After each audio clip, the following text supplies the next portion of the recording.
नमस्कार साथियों, आप सभी का हमारे चैनल में स्वागत है। आज की जो वीडियो होने वाली राजस्थान की ज्योग्राफी से संबंधित होने वाली है, जिसमें अपन राजस्थान का अफवाह तंत्र का टॉपिक चल रहा है। दोस्तों, अफवाह तंत्र में अपन ने अरब सागरीय अफवाह तंत्र की नदियां हैं उसके बारे में चर्चा कर ली। अंत्य प्रवाह की जो नदियां हैं दोस्तों, उसको अपन ने देख लिया दोस्तों।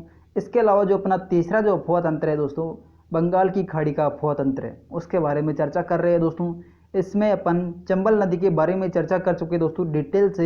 इसमें जो भी चंबल नदी की बांध परियोजनाएं हैं दोस्तों और उसकी सहायक नदियां कौन कौन सी हैं, उसके बारे में अपन डिटेल से चर्चा कर चुके दोस्तों। ठीक है, जो आज की जो वीडियो होने वाली है अपनी बनास नदी से संबंधित होने वाली है। इसकी सहायक नदियां कौन सी हैं, कहाँ से इसका उद्गम होता है, कहाँ पर जाकर विलीन हो जाती है, इस पर कौन कौन से बांध बनाए गए दोस्तों, इसकी टोटल लंबाई कितनी है दोस्तों, इसका अफवाह क्षेत्र कौन सा है, उसके बारे में अपन सबको देखने वाले दोस्तों। ठीक है, तो अगर वीडियो पसंद आती है तो वीडियो को लाइक करना और चैनल को सब्सक्राइब कर लेना दोस्तों। अगर आप नोट्स बना रहे तो दोस्तों प्रॉपर रूप से आप नोट्स बना सकते हैं। मैंने लगातार वीडियो क्रम वाइज मतलब कि वीडियो डाल रखी है और प्लेलिस्ट अपडेट कर रखी है दोस्तों। ठीक है, ये अपनी लगभग 21वीं वीडियो होने वाली दोस्तों। ठीक है, छोटी छोटी वीडियो दोस्तों, आधे घंटे से एक भी ज़्यादा वीडियो नहीं है। ज़्यादातर वीडियो होने वाली 10-15 मिनट की होने वाली दोस्तों। ठीक है, तो वीडियो को पूरी देखा करो यार। तो बनास नदी का उद्गम होने वाला वो कहाँ से होने वाला दोस्तों? बनास नदी का उद्गम होने वाला अपने खमनोर की जो पहाड़ियाँ हैं राजसमंद के अंतर्गत, यहाँ से अपनी बनास नदी का उद्गम होता है। और इसका संगम कहाँ पे होता है? संगम की बात करें तो रामेश्वरम जो घाट है, रामेश्वरम घाट कहाँ पे दोस्तों? सवाई माधोपुर के अंतर्गत, जहाँ पे अपने बनास नदी का संगम हो जाता है। ठीक है, बनास नदी के अलावा दोस्तों यहाँ पे एक सीप नदी और आ जाती है दोस्तों। सीप नदी और बनास नदी कहाँ पे मिलती है? बेणेश्वर धाम के अंतर्गत दोस्तों, अपने चंबल के अंतर्गत मिल जाती है दोस्तों। इसी वजह से इसको किस नाम से जानते हैं दोस्तों? ये अपना त्रिवेणी संगम के नाम से जानते हैं दोस्तों। ठीक है, आगे देखिए दोस्तों इसकी लंबाई कितनी हो जाएगी। लंबाई की बात करें तो 512 किलोमीटर इसकी लंबाई होने वाली है। और पुरानी लंबाई की बात करें दोस्तों, पुरानी लंबाई कितनी हो जाएगी? 485 किलोमीटर इसकी पुरानी लंबाई है। ठीक है, पुरानी लंबाई कितनी हो जाएगी? 485 किलोमीटर इसकी। और अभी न्यू लंबाई है जो कितनी होने वाली है दोस्तों? 512 किलोमीटर इसकी टोटल लंबाई होने वाली है। ठीक है, और इसका जो अफवाह क्षेत्र है दोस्तों, अफवाह क्षेत्र की बात करें तो ये कौन कौन से जिले के अंतर्गत बहती है दोस्तों? ठीक है, मेवाड़ का जो मैदान है, मेवाड़ के अंतर्गत 3 जिले आते हैं। एक तो राजसमंद, भीलवाड़ा और चित्तौड़गढ़। मेवाड़ के अंतर्गत 3 जिलों में बहती है। उसके अलावा दोस्तों मालपुरा के अंतर्गत चली जाती है। मालपुरा के अंतर्गत दोस्तों अपना करौली का मैदान आने वाला है। करौली के मैदान में दोस्तों कौन कौन से जिले आ जाएंगे? एक तो अजमेर, टोंक और सवाई माधोपुर। ठीक है, मालपुरा के मैदान में कौन कौन से जिले आने वाले हैं? अजमेर, टोंक और सवाई माधोपुर के जिले आने वाले दोस्तों। ठीक है दोस्तों, दो मतलब कि इसके मैदान हैं, एक तो मालपुरा का मैदान, एक मेवाड़ का मैदान। तो टोटल ये 6 जिलों के अंतर्गत प्रवाहित होती है दोस्तों। ठीक है, 6 जिलों के अंतर्गत प्रवाहित होती है अपनी बनास नदी। मेवाड़ का मैदान राजसमंद, भीलवाड़ा, चित्तौड़गढ़ और मालपुरा का मैदान करौली का मैदान, जो कि मालपुरा के मैदान को दोस्तों करौली का मैदान के नाम से भी जानते हैं, जो कि अजमेर और टोंक, सवाई माधोपुर इसके अंतर्गत शामिल होने वाली है। और इसकी सहायक नदियाँ कौन कौन सी होने वाली है दोस्तों? सहायक नदियों की बात करें तो अपनी एक तो काली सीन होने वाली है, काली सीन। ठीक है, काली सिंध अलग है दोस्तों, काली सील इसकी सहायक नदी होने वाली है। और डाई नदी जो कि अपने इसकी सहायक है, एक मानसी नदी है, एक बांडी नदी है, एक मोरेल है, एक मैनाल है। मैनाल के अलावा दोस्तों आयड़, कोठारी और खायरी नदी। दोस्तों ये सारी की सारी अपनी बनास नदी की सहायक नदियाँ होने वाली है। इसके बारे में अपन आगे और डिटेल से चर्चा करने वाले हैं दोस्तों मैप के माध्यम से। ठीक है, अपन अब एक एक नदी के बारे में चर्चा करने वाले हैं। तो खारी नदी की बात करें दोस्तों, खारी नदी अपने बिजराइल की जो पहाड़ियाँ दोस्तों, बिजराइल की पहाड़ियाँ कहाँ पे? राजसमंद में होने वाली। यहाँ से दोस्तों खारी नदी का उद्गम होता है और ये अपने बनास नदी की सबसे लंबी नदी होने वाली, सहायक नदी। बनास नदी की सबसे लंबी नदी, सहायक नदी कौन सी होने वाली है? खारी नदी होने वाली है। कहाँ से उद्गम होता है दोस्तों? बिजराइल की पहाड़ियाँ हैं दोस्तों, वहाँ से उद्गम होने वाला है। और मैप के माध्यम से आपको और बताऊँगा मैं अभी। और बेड़स नदी की बात करें तो दोस्तों दाईं ओर से मिलने वाली सबसे लंबी नदी कौन सी हो जाएगी दोस्तों? अपनी बेड़स नदी होने वाली है। बनास नदी की जो दाईं ओर से सबसे लंबी नदी कौन सी मिलती है दोस्तों? बेड़स नदी हो जाएगी। और दोस्तों बाईं ओर से जो नदी मिलती है वो कौन सी हो जाएगी?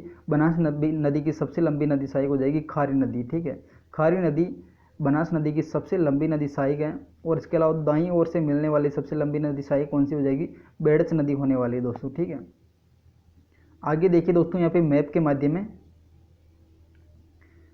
के माध्यम से देखते दोस्तों, तो जो अपनी बनास नदी है इसका उद्गम कहाँ से होने वाला है, उद्गम होने वाला दोस्तों खमनोर की जो पहाड़ियाँ हैं, खमनोर से जो हिल्स है, यहाँ से अपने बनास नदी का उद्गम होता है, बनास नदी का उद्गम होता है। इसके अलावा दोस्तों ये अपने खमनोर की पहाड़ियों से निकलती है, और दोस्तों अपने चित्तौड़गढ़ के बाद में भीलवाड़ा से अजमेर से दोस्तों टोंक से दोस्तों सवाई माधोपुर करौली के अंतर्गत दोस्तों ये अपने अब प्रवाह क्षेत्र बनाती है दोस्तों। ठीक है, ये अपने बनास नदी का उद्गम कहाँ से होता है, खमनोर की जो पहाड़ियाँ हैं दोस्तों, यहाँ से अपने बनास नदी का उद्गम होता है।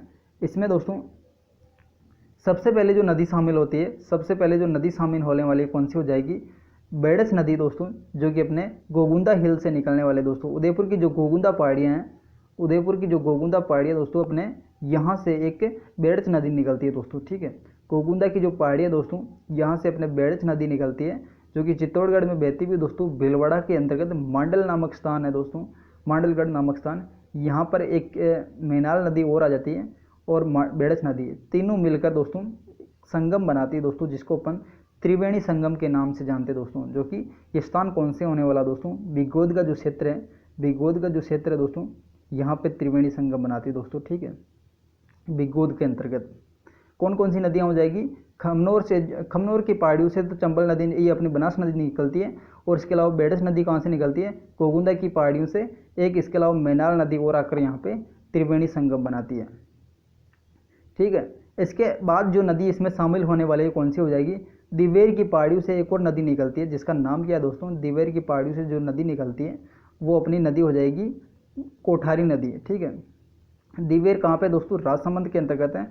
दिवेर की जो पहाड़ियों से नदी निकलती है वो अपनी कोठारी नदी हो जाएगी, ये अपने बनास नदी के अंतर्गत मिल जाएगी दोस्तों। कोठारी नदी पर कौन सा बांध बनाया गया दोस्तों, कोठारी नदी की बात करें दोस्तों, भीलवाड़ा से 8 किलोमीटर दूर है दोस्तों मेजा बांध है।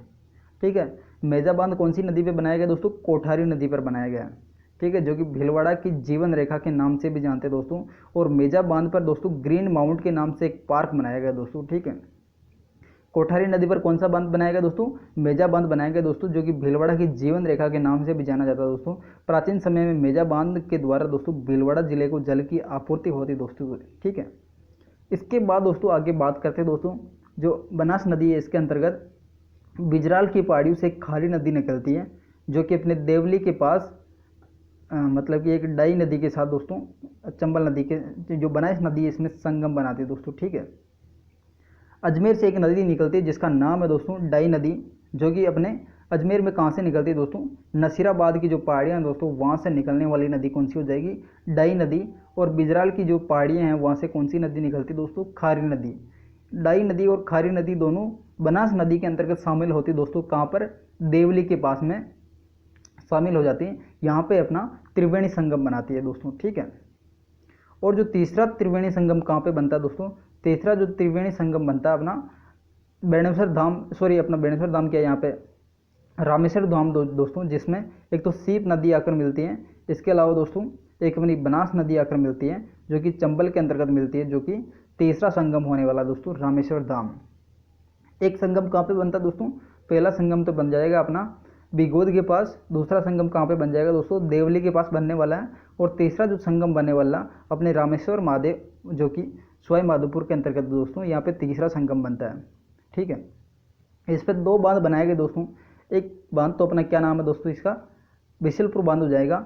ठीक है, एक बांध तो कौन सा हो जाएगा दोस्तों, बिशलपुर बांध हो जाएगा, जो कि टोंक जिले में है। दूसरा जो बांध होने वाला, दूसरा बांध कौन सा हो जाएगा दोस्तों, इसरदा बांध होने वाला, दूसरा बांध इसरदा बांध, जो कि कहाँ पे दोस्तों, सवाई माधोपुर के अंतर्गत होने वाला दोस्तों। ठीक है, यहाँ पे नदियाँ कौन कौन सी आने वाली दोस्तों, नदियाँ आपने देख ली थी दोस्तों, ये जो चंबल बनास नदी दोस्तों यहाँ पे खमनोर की पहाड़ियों से निकलती है, इसमें गोगुंदा हिल से जो नदी निकलती है बेड़च नदी, इसके अलावा मैनाल नदी है, ये जो कि अपने बेगोद के पास त्रिवेणी संगम बनाती है। और दिवेर की पहाड़ियों से कौन सी नदी निकलती है, एक कोठारी नदी निकलती है जिस पर मेजा बांध बनाया गया दोस्तों, जो कि चंबल नदी की बनास नदी की सहायक नदी है। इसके अलावा बिजराल की जो पहाड़ियाँ यहाँ से अपनी खारी नदी निकलती है। इसके साथ एक और नदी आकर मिल जाती है दोस्तों, जिसका नाम है डाई नदी, जो कि अजमेर की जो नसीराबाद की पहाड़ियाँ वहाँ से निकलकर अपने देवली के पास में एक संगम बनाती है दोस्तों, ठीक है। इसके अलावा दोस्तों जहाँ पे मतलब कि एक टोंक जिले के अंतर्गत बिशुलपुर बांध बनाया गया दोस्तों। इसके अलावा एक और बांध बनाया गया जिसका नाम है इसरदा बांध, ठीक है। इसरदा बांध कहाँ पे हो जाएगा, सवाई माधोपुर के अंतर्गत। इसमें इसरदा बांध के आगे दोस्तों ये अपने चंबल नदी में मिल जाती हैं, और यहाँ पे चंबल नदी में एक और नदी आकर मिलती है दोस्तों इसी जगह पे। तो यहाँ पे एक रामेश्वर धाम है दोस्तों, यहाँ पे अपना तीसरा त्रिवेणी संगम होने वाला है, ठीक है।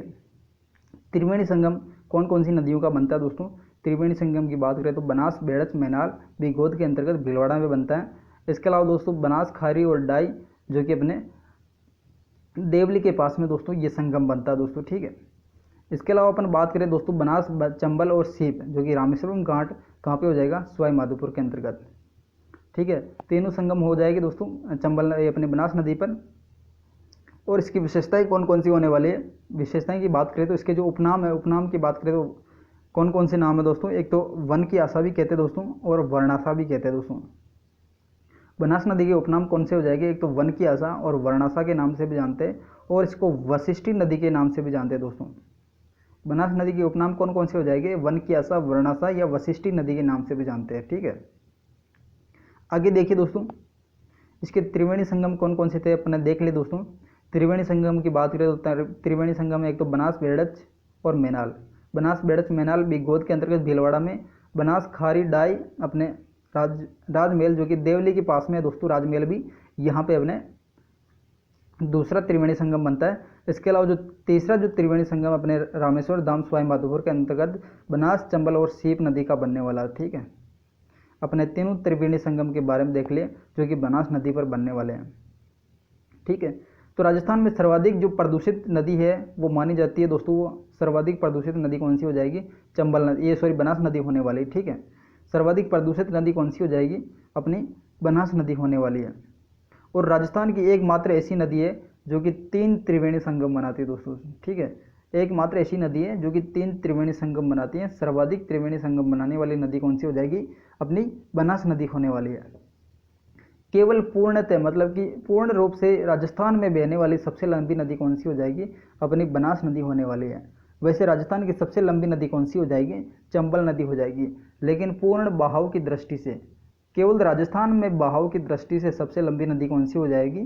तो अपने बनास नदी होने वाली है, ठीक है। और राजस्थान की सबसे लंबी नदी कौन सी है? चंबल नदी है। और इस पर जो बांध परियोजनाएं बनाई गई दोस्तों, बांध परियोजना कौन कौन सी है, कौन कौन से इस पर बांध बनाए गए दोस्तों? तो बांध परियोजना की बात करें तो यहाँ पे एक तो अपना सबसे पहला जो बांध है वो बिशुलपुर बांध होने वाला है, जो कि टोंक पे बनाया गया दोस्तों, राजमहल के पास में, ठीक है। इसके अलावा जो दूसरा बांध होने वाला वो इसरदा बांध हो जाएगा। इसरदा बांध कहाँ पे बनाया गया? सवाई माधोपुर के अंतर्गत, ठीक है। इसके अलावा दोस्तों मोरेल बांध बनाया गया। मोरेल बांध कहाँ पे हो जाएगा दोस्तों? दौसा के अंतर्गत हो जाएगा दोस्तों, जो कि मोरेल नदी पर बनाया गया है दोस्तों। मोरेल नदी किसकी सहायक है? बनास नदी की सहायक होने वाली है। मोरेल नदी के अंतर्गत कौन सा बांध बनाया गया दोस्तों? मोरेल बांध बनाया गया, जो कि दौसा के अंतर्गत है। और मोरेल नदी आगे जाकर सवाई माधोपुर के अंतर्गत अपने बनास नदी के अंतर्गत मिल जाती है। इसके अलावा दोस्तों मेजा बांध बनाया गया दोस्तों, जो कि कोठारी नदी पर बनाया गया है, जो कि कोठारी नदी अपने बनास नदी की सहायक है। मेजा बांध यहाँ पे भीलवाड़ा के अंतर्गत बनाया गया है, ठीक है। आगे दोस्तों जो अपन बिशुलपुर बांध की चर्चा करते हैं, तो दोस्तों बिशुलपुर बांध की बात करें तो यहाँ पे दोस्तों राजस्थान की सबसे बड़ी जल परियोजना है दोस्तों। बिशुलपुर जो बांध है दोस्तों, बिशुलपुर बांध के द्वारा सबसे बड़ी जल परियोजना, पेयजल परियोजना दोस्तों, पेयजल परियोजना सबसे बड़ी होने वाली दोस्तों अपने बिशुलपुर बांध की। और इसके द्वारा जो जलापूर्ति कौन कौन से जिले को होती है? एक तो टोंक को जलापूर्ति होती है, एक अजमेर को, जयपुर, नागौर और दौसा, सवाई माधोपुर, ठीक है। 6 जिले हैं दोस्तों जिनको बिशुलपुर बांध के द्वारा जल की आपूर्ति होती है। टोंक, अजमेर, जयपुर, नागौर, दौसा, सवाई माधोपुर, ये 6 जिले हैं, इनको बिशुलपुर बांध के द्वारा जल की आपूर्ति होती है। और बिशुलपुर दोस्तों राजस्थान का सबसे बड़ा कंक्रीट बांध है दोस्तों, सबसे बड़ा कंक्रीट बांध, यानी कि सबसे बड़ा जो कंक्रीट बांध कौन सा हो जाएगा? अपने बिशुलपुर बांध होने वाला, ठीक है। बिशुलपुर राजस्थान में कंजर्वेशन रिजर्व में भी शामिल है दोस्तों। कंजर्वेशन जो रिजर्व है दोस्तों, इसके अंतर्गत भी अपना बिशुलपुर बांध शामिल होने वाला है। ठीक है। नदी जोड़ो परियोजना के तहत बिशुलपुर बांध में चंबल नदी से जोड़ा जाएगा। बिशुलपुर बांध को दोस्तों चंबल नदी से जोड़ा जाएगा, चंबल नदी जोड़ो परियोजना के तहत। ठीक है। नदी जोड़ो परियोजना के तहत दोस्तों बिशुलपुर बांध है, इसको चंबल नदी से जोड़ा जाएगा दोस्तों। चंबल जो अपना बिशुलपुर बांध, इसमें कभी पानी खत्म हो जाएगा तो दोस्तों चंबल नदी के माध्यम से इसमें पानी आने वाला दोस्तों। ठीक है। इसमें एक अभियान चलाया गया है जिसमें इसको शामिल किया गया दोस्तों। ठीक है। एक अमृत क्रांति की बात करें दोस्तों, अमृत क्रांति में दोस्तों नदी जोड़ो परियोजनाओं से संबंधित है। अमृत क्रांति किससे संबंधित दोस्तों? नदी जोड़ो परियोजनाओं से संबंधित है। ठीक है। बिशुलपुर के अतिरिक्त दोस्तों ये जल इसरदा बांध में छोड़ा जाता है दोस्तों। अगर इसमें जो मतलब कि एक्स्ट्रा पानी हो जाता है बिशुलपुर बांध में, तो इसका जो एक्स्ट्रा पानी है दोस्तों किस में छोड़ा जाता है? इसरदा बांध में छोड़ा जाता है दोस्तों। इसरदा बांध कहाँ पे बनाया गया है? सवाई माधोपुर के अंतर्गत बनाया गया है दोस्तों। ठीक है। इसके अलावा दोस्तों अपन बात करें तो बिशुलपुर बांध पर रंगीन मछलियों का प्रजनन केंद्र भी स्थापित किया गया दोस्तों। रंगीन मछलियों का प्रजनन केंद्र कहाँ पर स्थापित किया गया दोस्तों? अपने बिशुलपुर बांध में स्थापित किया गया दोस्तों। ठीक है। इसका जो अगला जो वीडियो होने वाला अपना आहेड़ वीडियो से संबंध आहेड़ नदी या फिर बेड़च नदी से संबंधित होने वाला। अगर दोस्तों ये वीडियो आपको पसंद आती है तो वीडियो को लाइक कीजिए और चैनल को सब्सक्राइब कीजिए ताकि मेरी प्रत्येक वीडियो आप तक समय पर पहुंच सके। Thanks for watching, see you again.